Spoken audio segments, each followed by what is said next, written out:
baru 29 saya akan absen. Nicholas Renaldi Jaya, halo Nicholas. Hadir Pak, hadir. Hadir, makasih. Sehat Nicholas. Sehat Pak. Leonardo Ansis Bas. Hadir Pak. Hadir, oke Leonardo hadir dari tadi. Yeskiel Andrian, hadir? Hadir Pak, hadir Pak, hadir Pak. Oke, nyalakan kameranya ya. Terus, udah Pak. Loris Yudo Prasekti, hadir? Hadir Pak. Nyalakan kameranya ya. Udah Pak. Christian Tantama, hadir? Kameranya belum nyala. Halo Christian, ayo oke? Halo Christian, nah ini tidur ini. Halo Christian, ini yang aku nggak mau ini, kameranya nggak nyala, soundnya nggak ada, dipanggil nggak nyaut. Halo Christian, halo Christian, tidur ini dia. Lalif Langga, halo Lalif. Halo Lalif, oke. Hafiz Ansori, Hafiz. Halo Hafiz. Hafiz, kamu tidak submit UAS. Ternyata saya udah cek ke LSC. Jadi kamu harus hubungin LSC untuk dapat nilai UAS ya. Bukan karena masalah yang lain. Saya udah hubungin LSC, udah konsultasi saya ke LSC untuk bantu kamu. Relief Langga, halo? Enggak, ya. Loris, kameranya nyala semua ya. Oke, teman-teman, aspek finance di apa sih yang dibicarakan mengenai keuangan di bisnis startup, di bisnis bisnis. Sebentar, ini saya kok nggak bergerak kursor saya, sebentar ya. Kursor saya bermasalah. Oke, ini dia, kita kasih tatakan. Nah, ya. Bisakah? Bisa? Oh no, enggak bergerak. Kenapa ini? Kursor saya mati. Oke, teman-teman. Tujuan mata kuliah pertemuan hari ini adalah pertama, ya, kalau teman-teman bisa bikin laporan sistem keuangan atau potensi pasar dengan baik, jadi membandingkan antara aspek keuangan, ya, income yang mungkin kalian dapatkan di bisnis ini dengan potensi pasar, kalian bisa bikin bisnis model yang lebih inovatif. Pertama, ya. Yang kedua, dari income yang teman-teman dapatkan dari penjualan, entah itu bulanan atau tahunan, dibandingkan dengan potensi bisnis yang real, yang ada di lapangan, yang ada di market, teman-teman bisa nyusun sebuah strategi yang bagus, gitu loh. Untuk bersaing atau untuk sukses menjalankan bisnisnya. Tentu saja sukses menjalankan bisnis ini ya teman-teman ya, bukan dengan penghasilan sama dengan UMR gitu loh. Jadi kalau teman-teman berbisnis ternyata hasilnya sama aja orang kerja, ya ngapain juga berbisnis. Berbisnis itu tujuannya kita mendapatkan hasil yang lebih daripada kerja sama orang. Itu dulu sih kalau aku bilang. Pertama ya. Yang kedua, berbisnis itu tujuannya kita bisa tuh lihat ada innovation business model. Kalian melakukan inovasi sendiri. Kalian bebas mengatur perusahaan kalian mau berlari sekencang apa. Kalian bebas. Pak, kan dana terbatas. Modal terbatas, aset terbatas. Aset itu nggak hanya modal. Aset itu bisa jaringan, network. Kalian punya talent, kalian punya skill, kalian punya kebisaan. Itu aset. Itu namanya disebut apa? Aset yang tak benda, intangible asset. Supaya teman-teman tahu, di bisnis, intangible asset itu lebih gede nilainya daripada tangible asset. Ya. Kekayaan itu ada dua. Kemarin kan sudah dibilangin kan waktu di pertemuan-pertemuan sebelumnya ada tuh mata kuliah tentang resources, sumber daya. Kalau sumber daya yang tangible, yang nyata kayak kantor, komputer, peralatan kerja, pabrik, apalagi kendaraan, alat transportasi, semua orang bisa tiru, teman-teman. Tapi aset yang intangible itu tidak bisa ditiru. Itu setiap pengusaha punya ciri khas, ya, punya kemampuan berbeda-beda. Nah, sekarang kita memadukan aspek yang tangible dengan intangible ini gimana caranya, ya? Oke, apa sih gunanya kalau kalian bisa memahami aspek materi hari ini nih yang kita akan belajar 100 menit ke depan? Mungkin kalian akan bete dengerin ceramah dari gua, tapi gua lagi semangat masalahnya. Ya, nih tujuannya. Bagi pengusaha, teman-teman akan tahu kapan teman-teman balik modal. Jadi kalau mau buka bisnis nih, tahu nih kapan uangnya balik. Ya. Kemudian teman-teman juga tahu kalau sudah tahu balik modalnya, kira-kira bagaimana manajemennya supaya bagus. Gitu kan. Bagi investor ada dua keinginan, dia akan tahu cukup aman nggak bisnis lo, cukup menguntungkan nggak, ya. Kapan lu akan rugi, investor akan tahu. Kalau lu benar-benar paham materi hari ini. Jadi kalau kalian pengen jadi investor, misalnya nih di antara 30 orang nih tiba-tiba ada anak orang kaya raya nih yang duitnya nggak ada serinya gitu kan. Kalian mau jadi investor. Nah, kalau kalian bisa ikutin pelajaran hari ini, kalian akan dapat ilmu gimana caranya nggak ngerecokin orang yang kerja. Yang penting duit lu aman. Hanya cukup melihat laporan keuangan, oh hari ini oke, hari ini oke, hari ini oke. Investasi lu aman. Ya. Terus bagi kreditor, jadi bank ya, kalian kalau bisa menyusun sebuah proposal yang baik, ya, kreditor itu akan gampang mengasih dana ke kalian untuk pinjaman. Ingat teman-teman, sekarang ada kredit UKM mikro yang bunganya tuh ringan banget, hanya 6% setahun. BNI mengeluarkan itu. Ya, jaminannya aset, kalian punya motor, punya mobil bisa digadein ke BNI. Jadi BPKB-nya ditahan. Ya. Maksimum sampai 1 M. Ya, ininya. Itu gunanya materi hari ini supaya teman-teman bisa paham itu. Nah, apa aja yang akan kita pelajari? Ini dia. Revenue itu pemasukan teman-teman, penjualan. Pasti teman-teman berpikiran yang namanya penjualan itu ya jualan, ya kan, dapat duit dari jualan.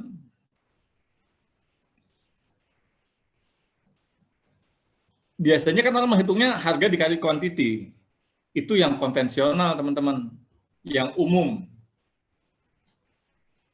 Ya, yang umum caranya kayak begitu, price kali quantity. Itu rumus umum. Contoh, perusahaan penerbangan, ya, berarti price-nya apa? Harga tiket, kuantitinya seat-nya. Jadi kalau dia punya 20 pesawat, potensi dia mendapatkan penjualan adalah jumlah seat-nya kali jumlah rute kali frekuensi penerbangan kali harga tempat duduk. Itulah revenue-nya. Dia tinggal memaksimalkan itu aja. Kalau masih ada yang kosong, berarti dia masih ada yang kurang. Kecuali dalam kondisi corona ya, di mana ada larangan untuk bepergian dan sebagainya, itu memang udah nggak bisa kita iniin ya, udah ya semuanya kena deh kalau corona, gitu kan. Nah, kalau hotel misalnya, revenue-nya ya jumlah kamar kali berapa lama orang nginap, gitu kan. Kuantitinya kamar, price-nya harga room rate, ya. Tapi pada kenyataannya nggak itu aja revenue itu. Kamu punya hotel, terus halaman hotelnya luas. Kamu bikin baliho di sana, bisa pasang iklan hotel kamu di pinggir jalan misalnya. Ya berarti pemasukan hotel juga macam-macam dong. Ada yang dari promosi, nyewain lahan buat baliho. Kan lumayan tuh miliaran setahun. Why not gitu loh. Hotel kamu itu ada, atau tembok hotel kamu didesain dari LED, bisa beriklan. Artinya kan kamu bisa eksploitasi aset hotel kamu untuk beriklan. Misalnya kayak gitu ya. Jadi revenue itu teman-teman semua potensi, sebenarnya bukan ini aja rumusnya. Semua potensi pemasukan itu adalah revenue. Contoh deh, lu jualan mobil bekas gitu ya, yang usianya antara tahun 2010 sampai 2020, 2019 usia mobil bekasnya. Kamu jualan itu. Nah, lu jualan itu daripada jualan doang, kan berarti kemungkinan pemasukannya hanya dari jumlah mobil yang terjual kali harga, ya kan? Tapi pada saat kamu sewain mobilnya sambil nunggu dijual orang, kamu tinggal pajang fotonya aja di showroom, data lengkap mobilnya.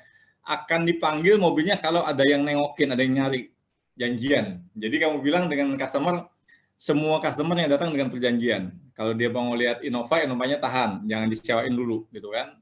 Nah, jadi pemasukan juga bisa dari penyewaan, ya kan? Penyewaan mobil. Ternyata misalnya nih, kamu punya showroom lumayan banyak, punya showroom lumayan luas, mobil yang dipakai taruhlah antara 30 sampai 40 mobil bekas. Lu punya bengkel dong buat reparasi, ya kan? Supaya duit lu nggak keluar.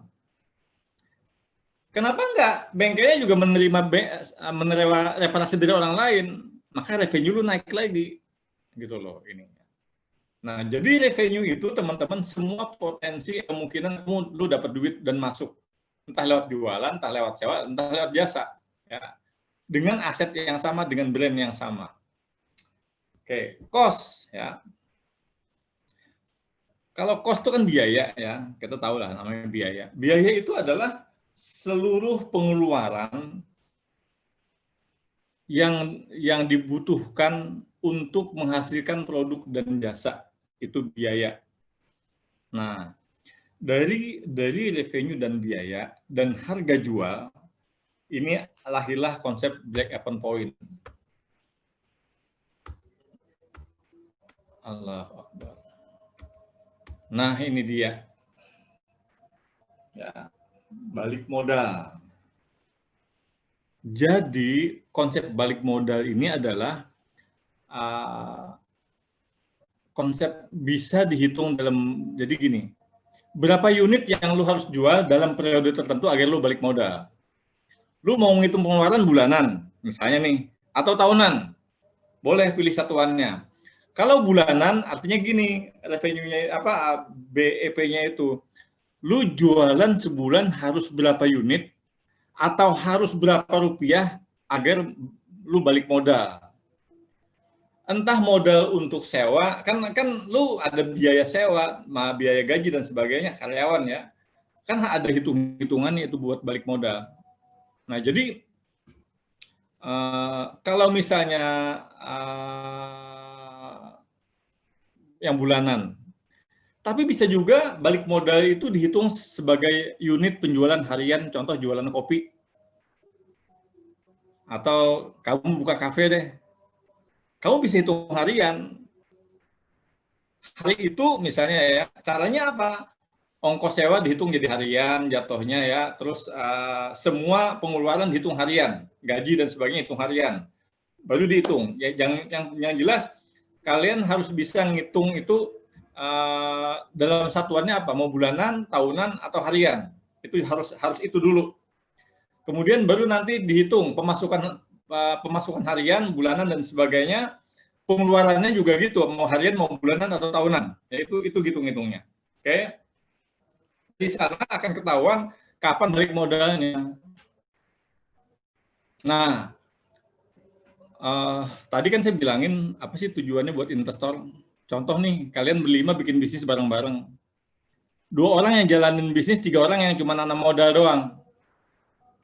Yang nanam modal, kalau tahu BEP, dia cuma ngecek doang hariannya. Hari ini lu jualan berapa? Kita jualan 50 gelas kopi, oh aman, baru udah untung. Besok lu tanya lagi secara acak, hari ini jualan berapa? Kamu cuma nanya itu doang, kamu nggak nanya laporan keuangan secara detail. Dari sana kamu akan tahu, oh berarti bulan ini untung dong perusahaan yang saya investasikan.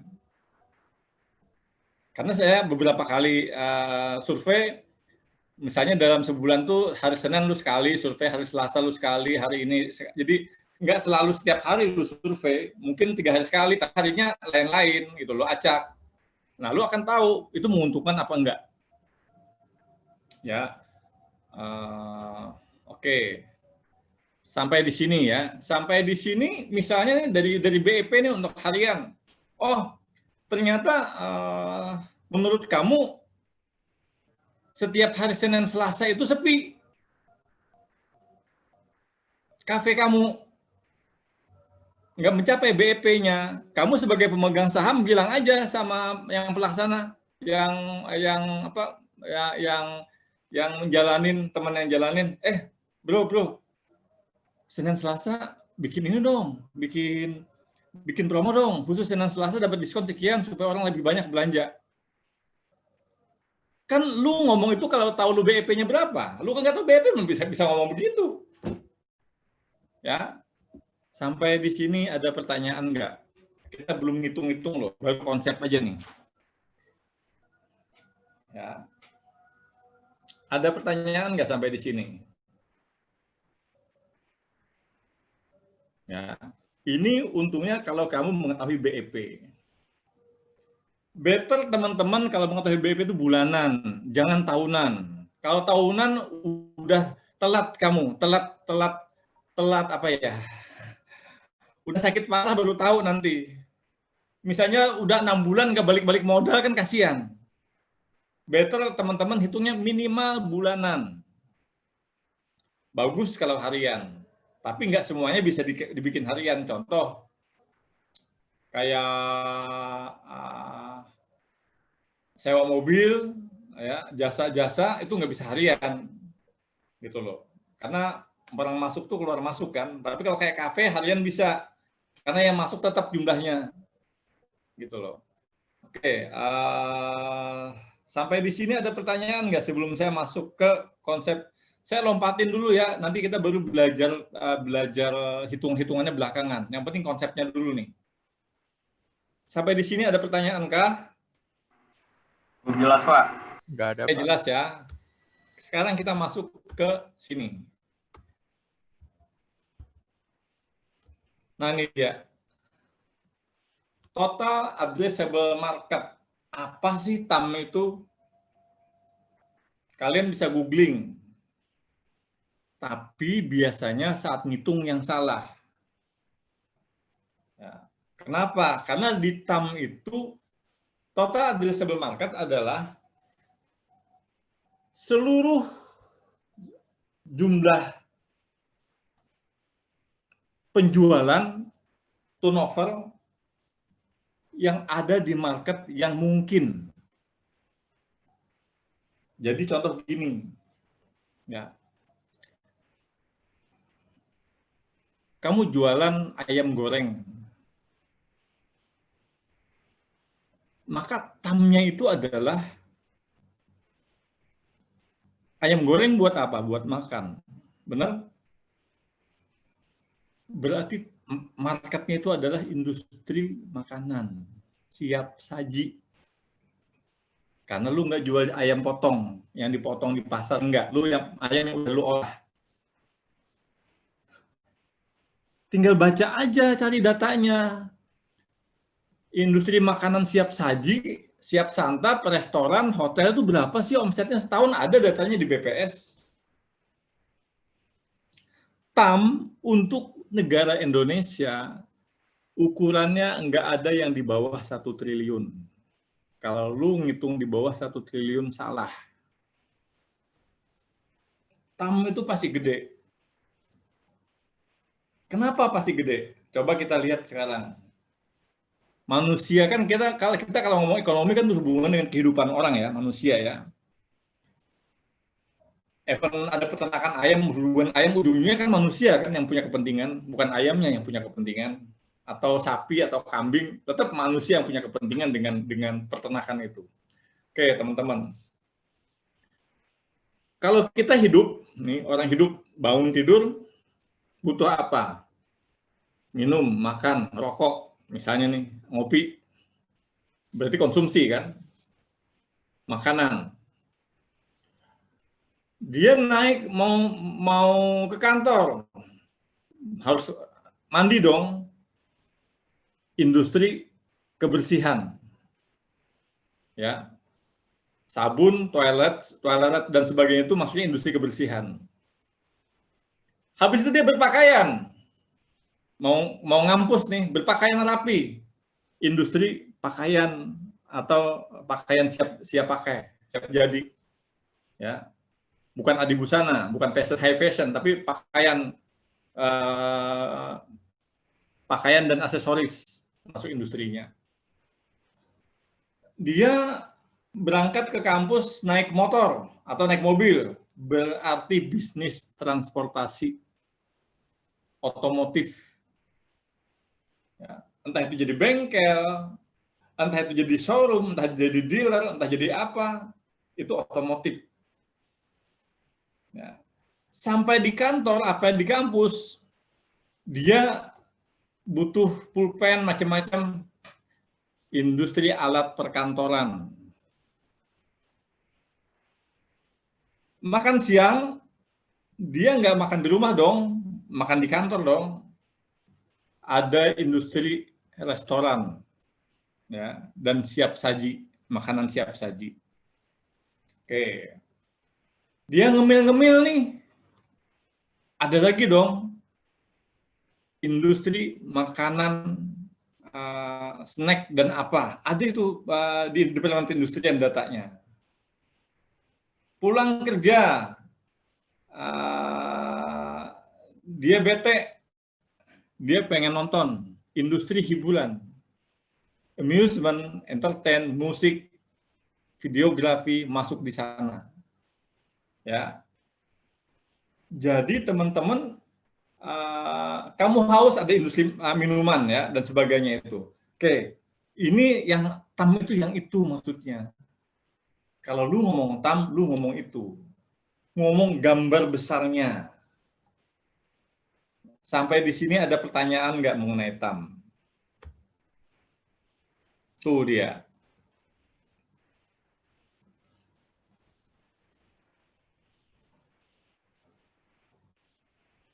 Tuh. 100% market share. Jadi total pasar secara keseluruhan itu TAM namanya. Ya, gedenya. Oke. Nah, kita ngomongin ini sekarang. Kalau kamu mau jualan ayam goreng, maka TAM-nya itu adalah industri makanan atau industri restoran, hotel dan sebagainya ya. Masuk makanan itu, makanan siap saji. Oke. SAM-nya di mana? Based on your current business model. Kamu mau buka di Jakarta, berarti SAM kamu tuh di Jakarta ukurannya. Bogor kamu nggak muatin lagi. Ya. Bogor nggak ini lagi. Apalagi misalnya si Di luar Jakarta nggak masuk. Karena aku bilang Jakarta. Terus somnya di mana?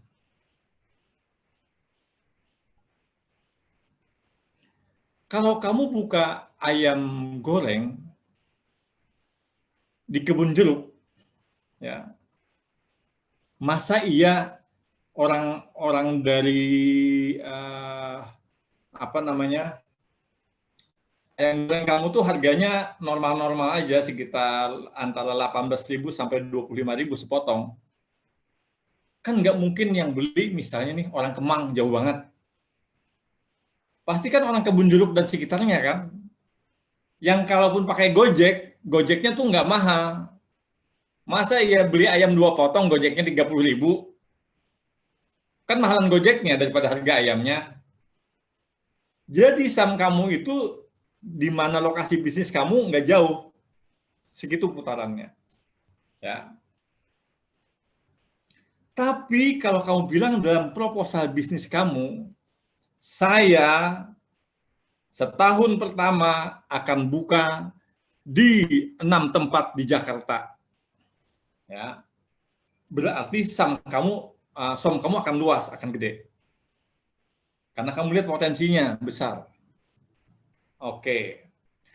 Setelah kamu tahu somnya, ya, kamu udah tahu nih hitung-hitungan somnya dibandingkan dengan BEP.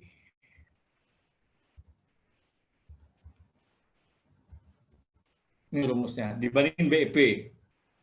Ternyata lebar banget nih. BEP kamu itu cuman misalnya nih kalau jualan kopi ya. Kamu kalau jualan kopi di Kemanggisan itu sehari bisa 200 kopi. 200 gelas sehari. Bisa minimum 50 gelas. Saya punya teman yang punya kafe masalahnya. Minimum 50 sampai 200 gelas lu jual. Ya. Tapi menurut bos yang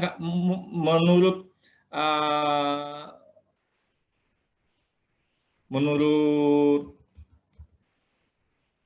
SOM yang kamu hitung, mestinya kamu bisa jualan 1.000 gelas sehari. Kalau kamu ambil di 2 kecamatan atau dua tempat. Ya. Apa yang teman-teman lakukan balik ke sini, ke depan?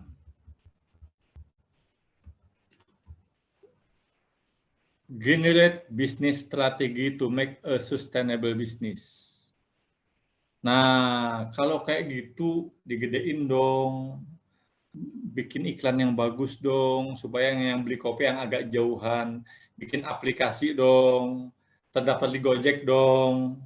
Supaya yang beli bukan teman-teman lu doang, yang nongkrong bukan teman-teman lu doang. Lu bikin WA Blast. Jadi WA Blast, orang di radius 10 km dari kamu tahu tuh bisnis kamu ada di situ. Ada loh jasanya WA Blast. Atau SMS Blast, dikirim blus. Ada promo-promo tertentu. Misalnya Senin Selasa pagi sepi, ya kamu bikin Senin Selasa tuh promo, di blast semua. Berarti kamu bikin strategi yang bagus. Tadi bikin inovasi bisnis yang bagus. Lu sudah pakai SMS Blast. Ada menu baru, lu kirim kemana-mana, lu infokan kemana-mana. Orang radius sekian kilometer tahu kamu ada berbisnis di situ. Oke, teman-teman. Itu gunanya ngitung BEP sama menghitung TAM, SAM, dan SOM. Sampai di sini ada pertanyaan, konsep dasarnya. Baru kita ngitung. Ya, ada pertanyaan? Silahkan kalau ada pertanyaan. Sebenarnya saya mau nanya sih yang tadi Pak, yang tadi WA Blast sama SMS Blast itu kan salah satu strateginya kan Pak? Bukan banyak strateginya, itu salah satu. Ya, tapi kan kalau misalnya yang tadi itu kan bukannya hitungannya ilegal ya, karena kan itu dapat database nomor yang privat gitu loh Pak. Aduh, jangan. Yang ilegal kan yang jualannya. Kalau kamu hubungin orang kan legal. Oke, ya. Baik Pak. Nggak masalah, itu mah harus lu lakuin. Sekarang gini, pernah dengar nggak iklan tertarget di Facebook dan Instagram? Jadi bayar per view. Itu juga kan sebenarnya Instagram sama Facebook jual data ke kamu. Misalnya nih kamu mau beriklan di Facebook agar iklan kamu dilihat minimum sebulan itu 5.000 orang dengan lokasi paling jauh 5 km dari tempat usaha kamu, dari bisnis kamu. Kamu bilang begitu. Usianya, lu bilang karena yang suka nongkrong itu rata-rata anak muda, aku nggak mau iklan aku dilihat oleh bapak-bapak kakek usia 70 tahun. Kan dia nggak mungkin nongkrong situ juga. Maka kamu masukin kriteria usia antara 15 sampai 40 tahun. Terus kamu masukin lagi yang kerja. Kalau pagi hari misalnya ya, buat berangkat kerja. Kalau yang iklan pagi, ngopi pagi itu. Terus kamu masukin lagi yang suka kopi. Kan sekarang ada tuh di Instagram total tea, artinya dia nggak suka kopi. Jadi ngapain juga kamu beriklan ke orang yang nggak suka kopi? Iklan sekarang tuh bisa sangat sangat tajam ininya. Lu lakuin itu gitu kan. Nah, teman-teman menjawab pertanyaan saya nggak tadi? Yang nanya tadi siapa? Saya Pak, ya menjawab Pak. Oke, makasih ya. Kita sekarang lanjut ke teknik menghitung. Menghitung BEP gimana sih caranya? Nah, ini dia. Ini hitungannya. Tuh, break even point dalam bentuk unit itu merupakan fixed cost dibagi dalam kurung harga barang per unit dikurang variable cost. Pak, kalau harga barangnya macam-macam, banyak, ya berarti itu rata-rata harganya dipakai ya. Misalnya kamu pilihannya ada 20, ya udah kamu bikin rata-rata. Pak, kalau ternyata kami macam-macam, multi produk, gimana cara menghitung BEP-nya? Nah, ada teman-teman caranya. Ya, teman-teman bisa per kelompok menghitung BEP-nya. Tapi gimana menghitung fixed cost-nya kalau dipisah? Nah, berarti dibobotin. Ya.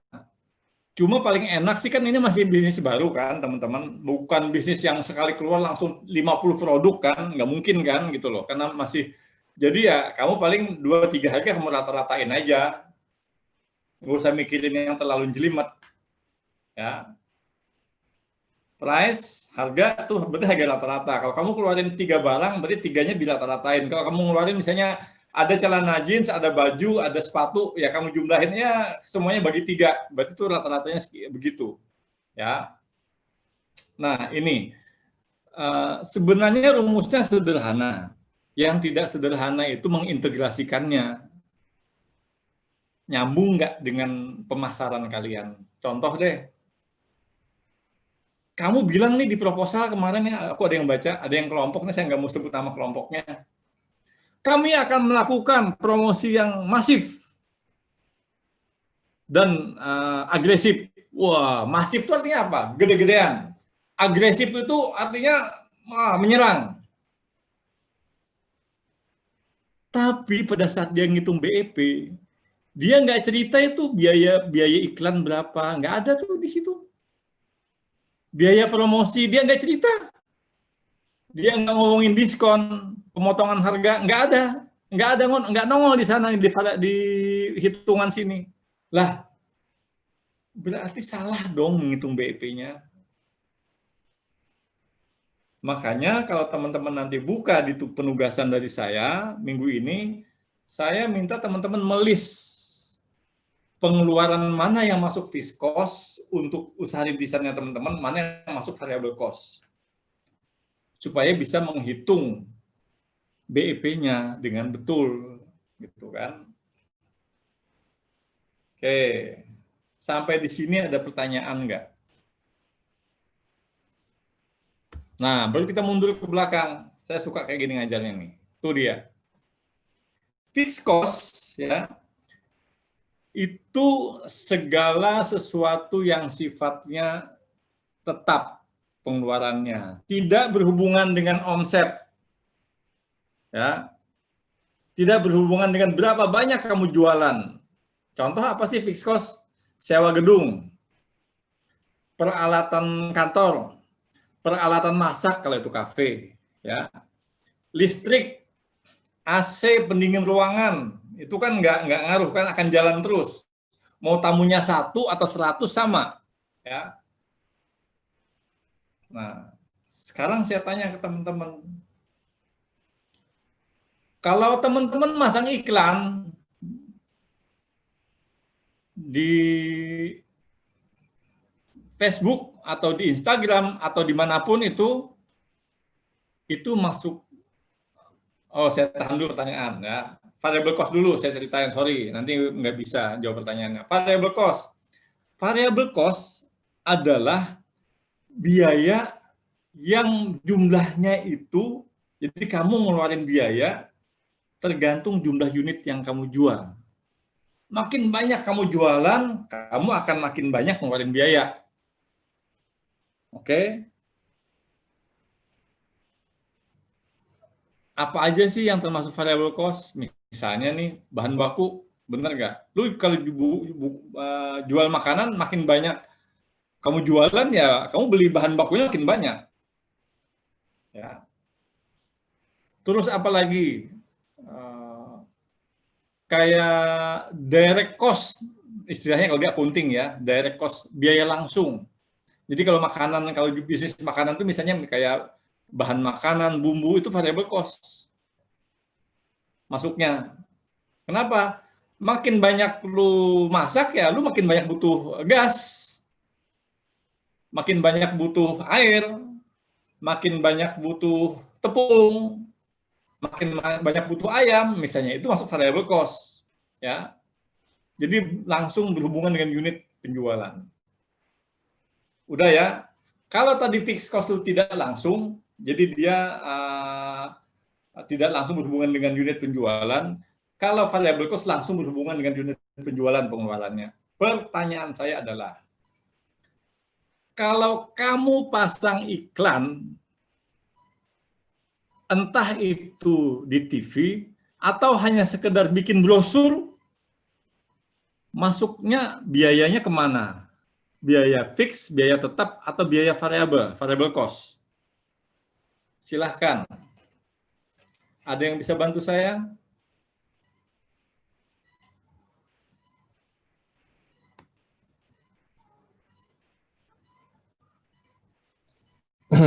Saya bisa, Pak. Silakan. Kalau marketing kayaknya lebih ke variabel. Marketing lebih ke variabel. Ya. Kenapa tuh? Dia kan bisa influx tergantung berapa banyak dipakai, marketingnya berapa besar gimana gitu. Lalu dia lakukannya setiap kali mau digunakan, bandingkan dengan fixed cost kayak biaya gedung segala kan lebih ke sekalinya. Oke. Apa sih tujuannya iklan itu? Kalau orang beli iklan tujuannya apa? Orang beriklan itu, teman-teman, terima kasih ya jawabannya ya, Sebastian ya. Orang beriklan itu tujuannya sebenarnya adalah macam-macam. Ada yang namanya buat brand awareness, orang biar tahu aja kita ada. Ada yang tujuannya buat penjualan, misalnya diskon. Ya, kalau kamu sudah ngomong diskon, itu sudah penjualan. Buy one get one, buy one get two, buy two get one. Diskon misalnya 30% kalau ngambil 4, atau kamu akan kuantitinya kamu ceritain di sana. Ya, maka itu akan masuk variable cost.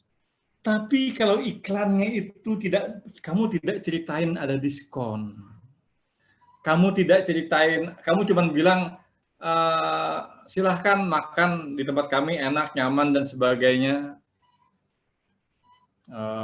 Ada fasilitas begini, bisa bayar pakai apa aja, bisa lu bayar pakai OVO dan sebagainya. Kamu ngomong begitu, lu nggak ngomong diskon. Lu cuma branding.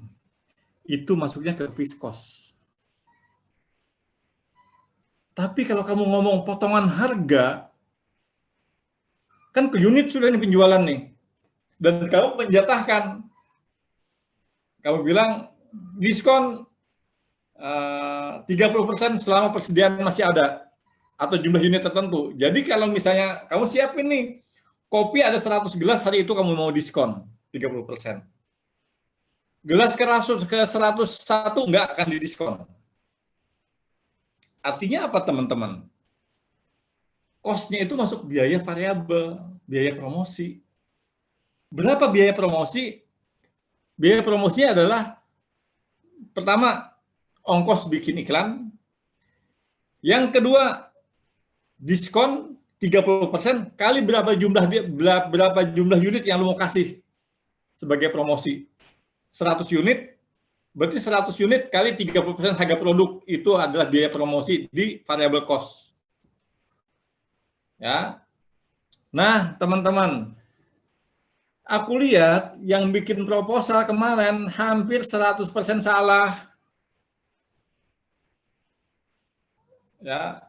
Jadi kemarin itu kalau kita mau kritis tuh nggak ada yang dapat 8, dapat 7 aja nggak ada itu proposal PKMK-nya. Saya kan jadi dewan juri juga. Nggak hanya mahasiswa yang saya ampu, dari kelas-kelas lain pun rata-rata salah menghitung BEP. Salahnya bukan rumusnya benar. Nerapinnya yang salah. Teman-teman ngomong di depan, semuanya tapi ngomong tuh di bagian marketing, kami akan berpromosi. Oh ya, gue lihat nih, ada nggak keluar biaya promosi? Nggak ada lah. Dia ngomong di depan mau promosi, di belakang dia nggak ada ceritain dia keluar duit promosi gimana. Kami melakukan diskon untuk mendorong penjualan produk. Ngomong itu di depan, gue lihat tuh di halaman berapa. Di halaman BEP dia nggak ceritain tuh diskonnya berapa persen, dianggap biaya apa tuh. Berapa banyak yang mau didiskon? Nggak dia ngomong itu. Nah, itu salah teman-teman cara menghitung BEP-nya. Jadi akhirnya teman-teman BEP-nya salah. Kenapa? Tugas untuk minggu ini nomor satunya adalah teman-teman harus membagi-bagi biaya yang dikeluarin itu dia masuk fixed cost atau variable cost. Supaya pada saat menghitung BEP-nya benar, ya. Dan jangan disubmit sebelum saya ACC. Jadi boleh tanya, ya. Oke, sampai di sini menghitung BEP udah bisa, karena ada rumusnya gampang. Yang penting memilah-milahnya. Kalau aku bilang sih yang ini yang pentingnya. Mana variable cost, mana fixed cost itu harus ada.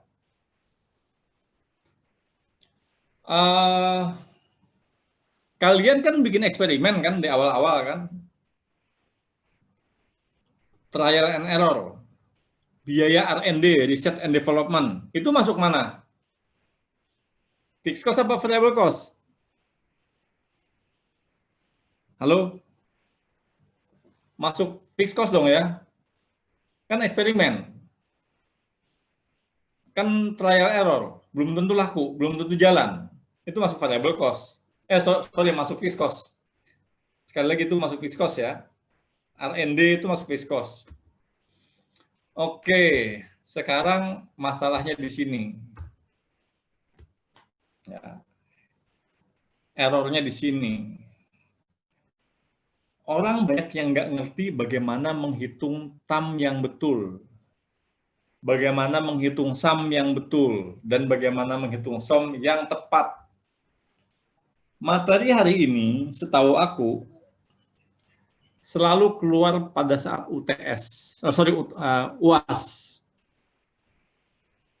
Ya, materi hari ini supaya teman-teman tahu selalu keluar di UAS, nggak pernah nggak keluar. setahu aku sih. Kenapa harus dipikonkan sama BINUS? Karena penting dan pasti nongol di UAS. Ya memang penting, karena kalau kalian nggak tahu BEP, kalian nggak bisa bikin strategi. Kalau nggak tahu BEP, kalian nggak tahu bagaimana bikin inovasinya. Gitu loh. Manajemennya pasti berantakan nanti. Ya. Nah, ini dia cara ngitungnya. Saya bikinin slide-nya. Ini dia. Cuma saya masih belum bikin detailnya. Nah, detailnya teman-teman mesti nanya kalau nggak ngerti. Cara menghitung tam, sum, dan som. Metode kualitatif. Metode kualitatif tadi, ya teman-teman pertama pakai asumsi, ya menggunakan data sekunder tersedia di BPS dan lain-lain. Terus saya tambahin lagi dengan didasari oleh asumsi yang tepat sesuai dengan pengelompokan jenis industri. Ya. Metode kualitatif menggunakan data sekunder. Data sekunder itu adanya di BPS, ada di Google, internet ya. Ada di Departemen Perdagangan dan Industri, di Departemen UKM. Ya. Departemen UMKM atau Bank Indonesia, datanya ada itu, dengan didasari oleh asumsi yang tepat sesuai dengan pengelompokan jenis industri. Ya, dan secara nasional atau global. Bisa loh kamu berbisnis di luar negeri dunia. Kalau ternyata kamu bikin aplikasi, memungkinkan dunia bisa pakai. Kamu bisa dari awal, tam gue nih global nih. Gue bisa main kemana aja kayak Gojek, dia tamnya global. Bisa main kemana-mana aplikasinya, gitu loh. Ya. Sampai di sini ada pertanyaan nggak sebelum gua masuk ke metode kualitatif? Kualitatif dulu. Ada pertanyaan nggak? Oke, sekarang gua mau tanya nih. Kita langsung cek one by one. Ya.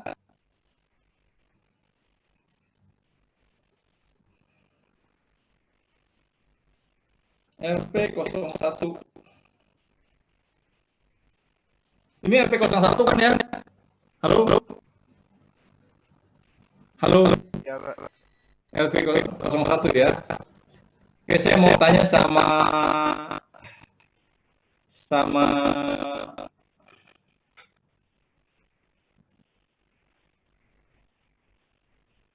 Kelvin. Halo Kelvin. Ya, Pak. Mana Kelvin? Halo. Oke Kelvin. Kamu apa? Kelompok kamu bikin apa usaha tulisannya? Yang collab apa situ? Yang Apa? collab. Collab apa tuh?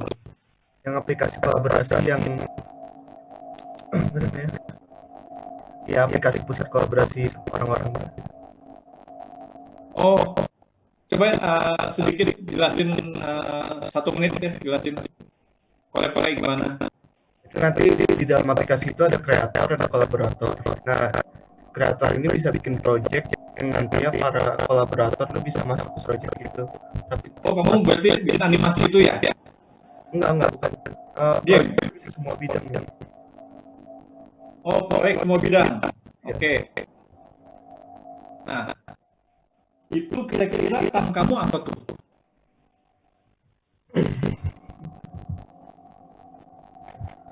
Gimana, Vin?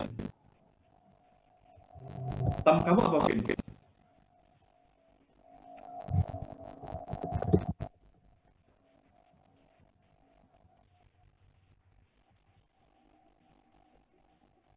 Teman saya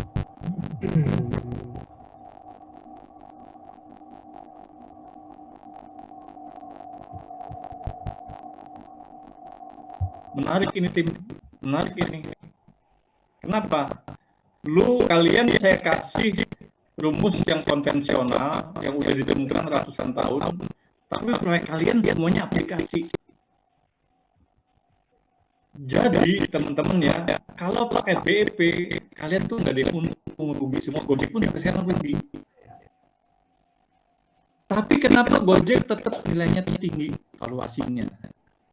Nah, berarti ada yang BEP bukan satu-satunya cara menghitung potensi bisnis. Ada yang lain. Kalau gitu TAM-nya gimana? TAM-nya pun hanya tidak begitu lagi. Kalau jualan yang kita hitung adalah berapa jumlah jualannya dikalikan harga. Tapi kalau kalian bikin aplikasi, yang dihitung itu adalah aktivitas di aplikasi, berapa banyak aktivitas transaksi. Crowd-nya yang dihitung. How crowd your application, seberapa sibuk aplikasi kamu. Itu yang dihitung, teman-teman. Nah, sekarang bagaimana menghitung TAM untuk aplikasi? Kalau tadi BEP-nya kita hitung berdasarkan penggunaan alat, kalau gitu TAM-nya gimana menghitung TAM-nya? Ayo, sama-sama kita belajar. Saya juga masih belajar, karena ini sesuatu yang baru, menghitung BEP, menghitung TAM untuk aplikasi.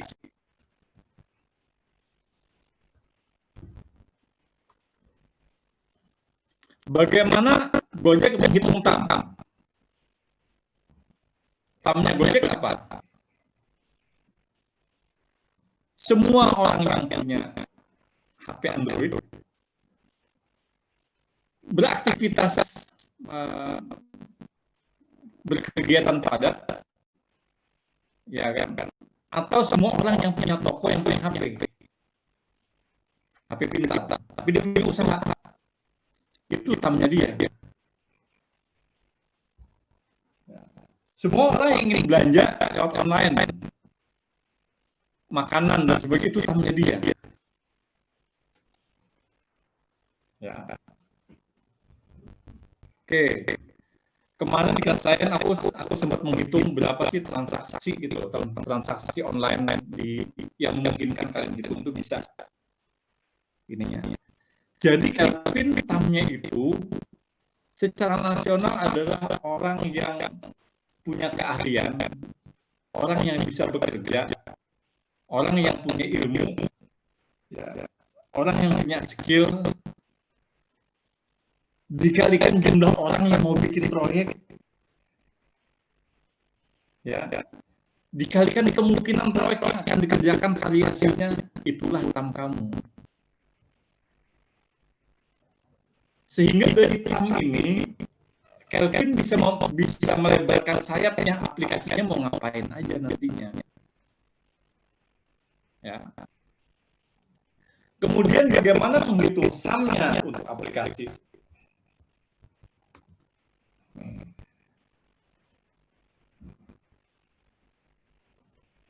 Menghitung SAM-nya gimana? Kamu bilang, kira-kira gimana Kelvin menghitung SAM-nya buat aplikasi kamu?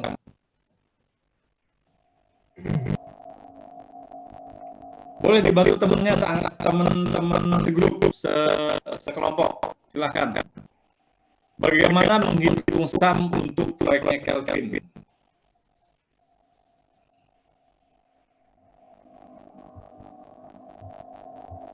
Kira-kira gimana? Ini teman-teman akan pusing sendiri loh nanti loh. Setelah kelas ini saya senang kalian akan pusing, pasti banyak nanya saya nanti. Tapi kalau nggak nanya juga nggak apa-apa. Masih fokus kan bisa dalam jangkauan geografis ya Pak? Iya. Berarti kita bisa dibilang fokus, kayak sebelumnya dibilang itu fokus ke kota-kota gede di Indonesia dulu. Iya. Kalau SOM-nya itu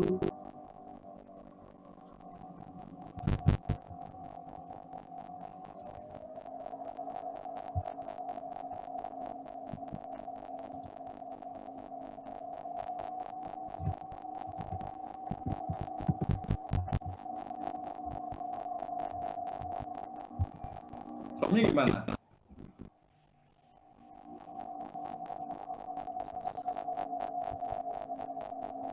Ini yang lain sambil mikirin ke proyeknya masing-masing ya. Karena habis ini PR-nya itu.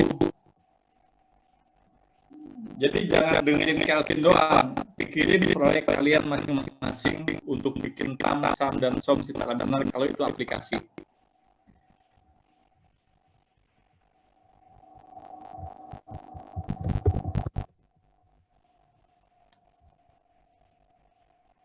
Oke, Kevin. Vin. Ya. Vin. Ya, Pak. Gua mau tanya, kalian ada kayak partner nggak? Ada, Pak. Siapa aja kayak partner kalian? Karena itu apa namanya? User saya bentar.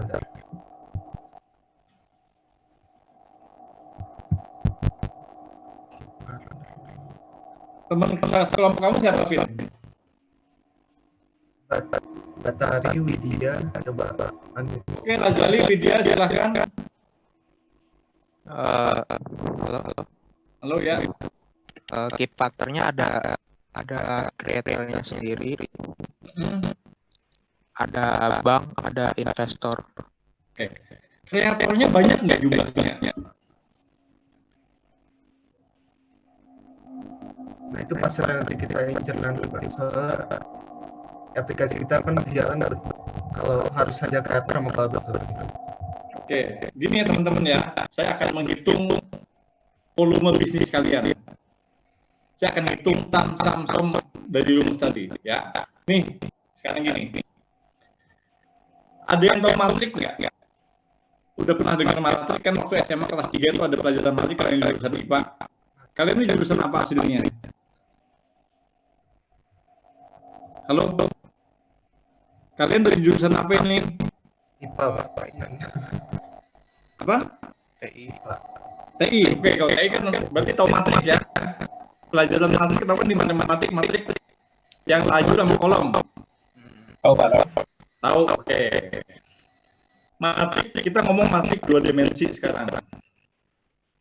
Kenapa gue bilangin ngomongin 2 dimensi? Karena bisnis kalian itu multi side bisnis. Ada sisi konsumen, ada sisi perusahaan. Kreator itu kan sisi perusahaannya. Orang yang mau bikin project. Sementara talent itu kan orang yang mau bantu proyeknya. Ya kan? Bener nggak? Atau Ya, saya salah paham? Hansel bener nggak maksudnya? Ya Pak, benar. Oke, benar ya pemahaman saya. Oke. Kolomnya itu menunjukkan kreatornya. Barisnya itu menunjukkan talentnya, skillnya, artisnya. Bayangin berapa orang tenaga terampil yang ada di Indonesia yang bisa mengunduh aplikasi kalian.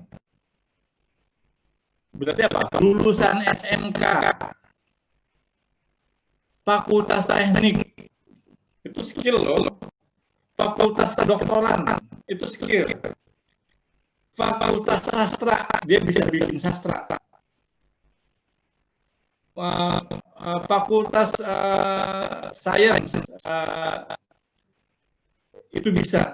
Kecuali MIPA. MIPA itu ilmunya umum. Matematika IPA, tapi yang skill kayak statistik, yang jurusan statistik itu skill. Kamu cari jumlah alumni itu berapa, itu jadi barisnya di bawah tadi. Kolomnya kan kreatornya kan, bisa juga mereka juga kreatornya. Tapi intinya, yang akan mendownload aplikasi kalian di TAM-nya adalah orang-orang yang punya skill tertentu. Ya. Bukan anak ekonomi, karena nggak ada skill tertentu dia, kecuali dia punya hobi atau keahlian atau punya pelatihan tertentu. Fakultas ekonomi misalnya dia bisa menganalisa risiko. Ada nanti ahli analisa risiko bisnis. Ada sertifikatnya itu. Bayangin di Indonesia ada berapa orang yang punya sertifikat kerja. Itu kamu jadi download retamnya. Kemudian kolomnya itu sisi kreatornya. Lalu sumbu X, Y, Z-nya adalah perbankannya yang membiayai transaksi. Pembiayaan, lembaga pembiayaan, lembaga kreditor itu adalah orang yang membiayai ini ya. Teman-teman akan bisa lihat ya, setiap kali kreator bikin satu proyek, ada 10 sampai 15 talent yang akan ikut. Melibatkan transaksi keuangan sekian, itulah volume bisnis kalian. Sampai di sini kebayang nggak kalau bikin aplikasi, cara menghitung potensi bisnisnya? Kebayang mulai kan? Gojek itu gue yakin ketiga begitu cara ngitungnya. Kalau hitungan BP, kalian pasti rugi bikin aplikasi. Tapi kalau ngitung yang tadi itu, transaksi dan sebagainya, itu baru kelihatan kesibukannya. Nah, jadi teman-teman sampai sekarang belum ada cara menghitung yang benar gitu loh. Untuk aplikasi ini kan sesuatu yang baru. Orang mau beli saham Gojek gitu kan, padahal Gojek ruginya triliunan rupiah, nggak miliar, triliunan rugianya. Apa sih yang dicari? Data mungkin ya. Nanti baru lain kita iniin. Nanti terlalu melebar kalau kita ceritain. Oke, teman-teman, waktu kita udah agak banyak, tinggal setengah jam. Ada pertanyaan nggak sampai di sini?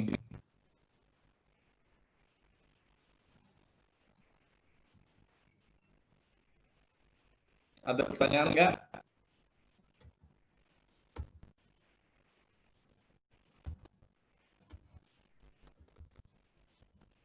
Nih, menghitungin ada pertanyaan nggak nih? Pak, Ya, Pak, tadi kan Bapak bilang sumbu X, Y, Z itu bank atau yang perbankan ya, itu maksudnya apaan ya Pak? oh jadi gini. Kalau ini baru dugaan aja ya, saya baru menduga karena ini ilmu yang baru kan. Kan biasanya ilmu itu terlambat ditulisnya. Orang bikin penelitian puluhan tahun baru jadi buku. Masalah industri digital 4.0 ini kan baru saja kan, 10 tahun boomnya. Jadi secara ilmu dia belum stabil. Kita baru menduga-duga gitu loh. Sebagai peneliti saya baru menduga kayak begitu cara ngitungnya. Jadi gini, kalau lu bikin aplikasi multi-site B2B2C, saya ngomong itu ada yang nggak ngerti nggak?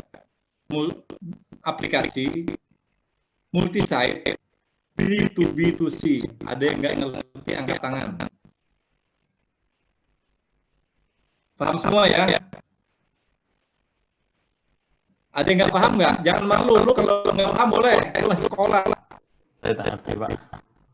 Nah, siapa yang nggak ngerti? Sebastian. Nggak ngerti Pak. Ya, saya, Pak. Nah, aku senang. Lu jangan sok ngerti terus diem atau nggak tahu. Saya juga belum paham, Pak. Nah, nggak apa-apa. Yang dimaksud dengan platform multi-site B2B2C adalah platform e-commerce yang melibatkan konsumen sebagai pemakai aplikasi yang bersifat individu konsumennya. Tapi aplikasi itu juga menghubungkan konsumen yang individu tadi dengan lembaga bisnis, lembaga usaha. Entah itu toko, ya, entah itu konsultan, entah itu apa-apa. Aplikasi itu juga menyediakan pembiayaan. Sisi biaya. Sehingga kita bilang, karena biaya itu untuk mengetahui transaksinya berapa jumlahnya. Betul? Sehingga sumbu X bisa dianggap adalah konsumen, sumbu Y adalah bisnis. Jadi orang bisnis yang menggunakan aplikasi tujuannya buat bisnis kan banyak, misalnya orang dagang pakai pedagang masukin produknya OLX, itu kan bisnis. Ya, sementara orang yang mau belanja di OLX itu orang yang pengguna akhir, pemakai akhir, konsumen akhir, C. kalian sendiri yang mengelola aplikasi adalah bisnis. Sehingga disebut B2B2C. B2C. B2C tulisannya. B2B2C. Ya. Disebut multi-site karena kalian juga nggak hanya ngelayanin konsumen, tapi ada bisnis yang kalian layanin. Mempertemukan antara pebisnis dengan konsumen. Kalian di tengah-tengahnya. Makanya disebut multi-site. Ya. Multi-site platform B2B2C. Itu maksudnya aplikasi yang kayak di Gojek itu. Tadi di tengah-tengah gimana Pak ya? Kan di tengah-tengah kalian yang di perantaranya pengelola aplikasi. Jadi aplikasi itu kan menghubungkan antara konsumen dengan orang yang memasarkan produk dan jasanya di aplikasi kalian, benar nggak?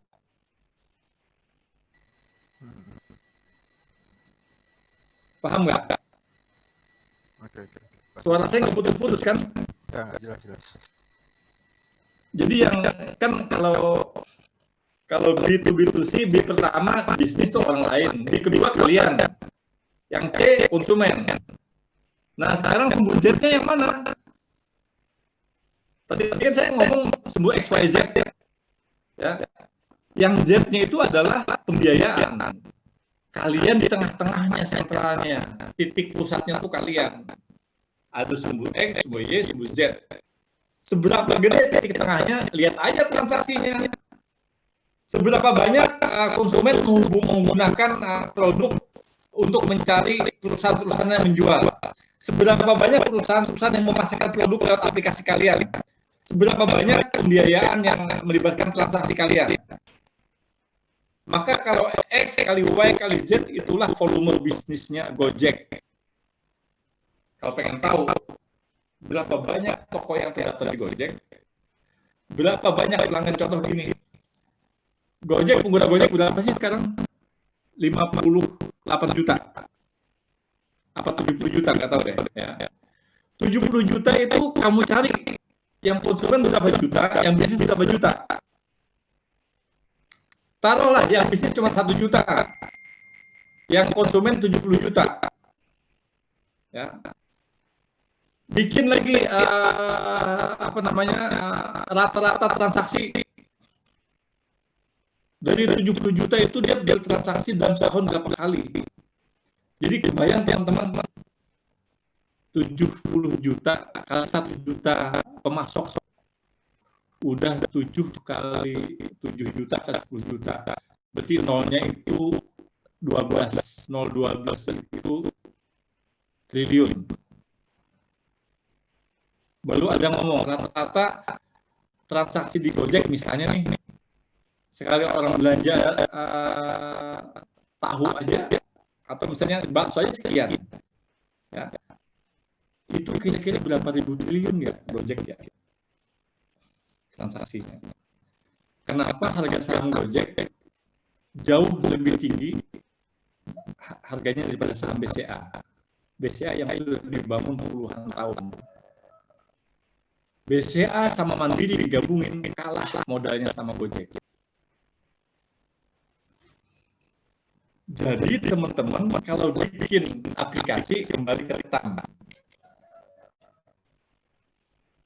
Kamu harus banyak mencari potensi yang bisa jadi bisnis yang melibatkan kalian. Jadi tadi apa? Proyek tadi ya, contohnya ya, collab ya.